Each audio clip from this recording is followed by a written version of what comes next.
We now welcome USC Associate Professor of Political Science and Gender Studies, Ange Marie Hancock. Thank you again for joining us.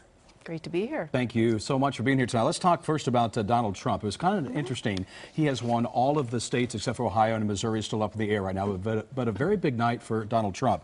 What was kind of interesting was he won Illinois, and this is shortly after his rally there was postponed and canceled because of violence. Was that odd that he also won in Illinois and won big? I think one of the things we're finding in this 2016 primary season is that things are redounding to Trump that we would actually expect to hurt him. So I don't want to bring up the kind of metaphor of being Teflon protected anymore. That's an old metaphor that we used to use. But I think things are not sticking to Donald Trump the way that people anticipate. And so it was a healthy victory in Illinois.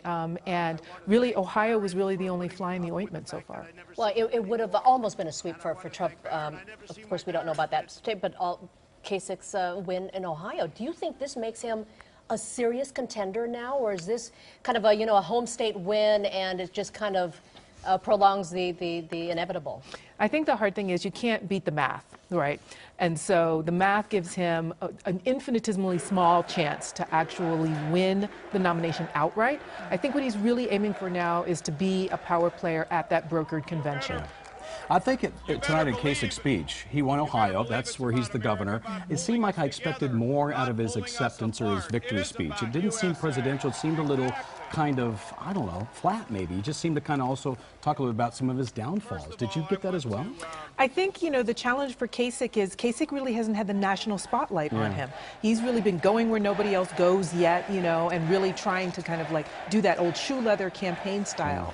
And I don't think he pivoted his stump speech for like the national spotlight that he was really going to face tonight. I agree with that. What about Ted Cruz? I mean, he's been leading the opposition for weeks and weeks, and where did he go tonight? I mean, they're neck and neck in Missouri with Donald Trump, but everywhere else he was invisible. I think there's a real challenge for Ted Cruz too. I mean, we know that we cleared Rubio out of the race this time around, but that three-person race is still going to be really difficult, and the math is as difficult for Cruz. Even if he wins in Missouri, it's a tight race right now, it's still going to be very difficult. You mentioned Rubio. Marco Rubio tonight suspended his campaign after losing in his home state of Florida. Okay, that's where he's a senator. Do you expect him to run in 4 years? Let's say that Hillary Clinton gets the nomination, she wins the presidency. Could he come back? Does he have a political future? I think it's a real challenge for Rubio to come back. And not because of Rubio, even though he didn't run a great race this time. I think there would be a life for Rubio. I'm not sure what the Republican Party is going to want in 4 years. And so the challenge will be, would Rubio have a strong enough kind of backing from some of the establishment Republicans if Trump becomes the nominee to kind of circle the wagons and say, okay, maybe I'll run as an independent, or try and figure out how to make that case. Particularly because when he was given the opportunity this time around, he didn't do as well as people expected. On the Democratic side, a huge night for Hillary. I thought she had a pretty good speech. She sounded like it's going to be between me and Donald Trump. Is Bernie Sanders in this anymore, do you think? I think this is really the swan song for Bernie Sanders. And I know there are plenty of Bernie supporters who will be very disappointed to hear that because they're very passionate about their candidate.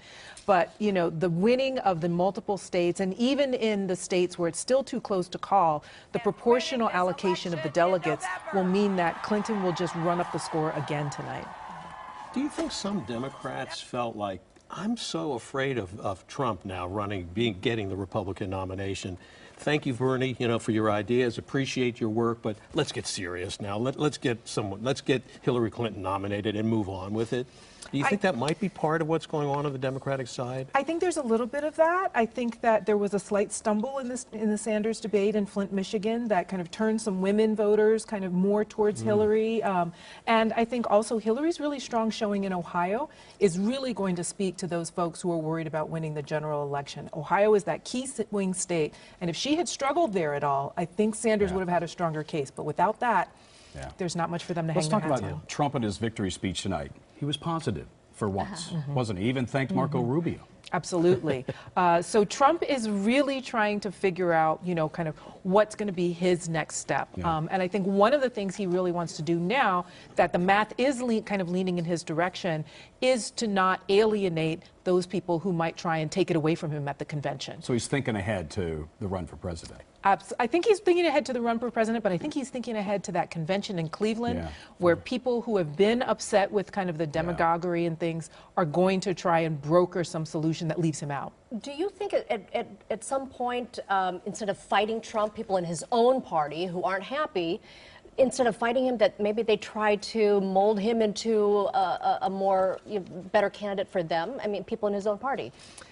I think there's a chance of that. I think the other kind of more likely scenario I see is folks would just stay home. Or, kind of hold their nose, for lack of a better way of saying it. Those very moderate Republicans or those independents that sometimes switch to Republicans would hold their nose and vote for a Hillary Clinton. Because, again, the violence and things really turn off those kind of centrist voters. For those who are on the other side, do you think realistically that Donald Trump can be stopped still, or do you think really he's got such a tight grip on the nomination now, it's going to be his? Well, I think the math, Missouri will tell a small case, but I think the math is really leaning in Trump's direction. And so there will have to be some consolidation, some kind of meeting of the minds between Trump and Kasich. Otherwise, it will be nearly impossible to take this away from Donald Trump in Cleveland. So Rubio is out. Who gets his votes going forward, do you think? I think Rubio and Kasich are going to kind of have some sort of meeting of the minds. I think Rubio was really trying to be that establishment guy when he actually offered and suggested Ohio voters, don't vote for me, vote for Kasich. And I think that's really where he's going to throw his support in the future. All right, Professor, thank you so much for joining us again. Dave, thank you. We're going to hear more from both of you as the days continue. Thank you so much.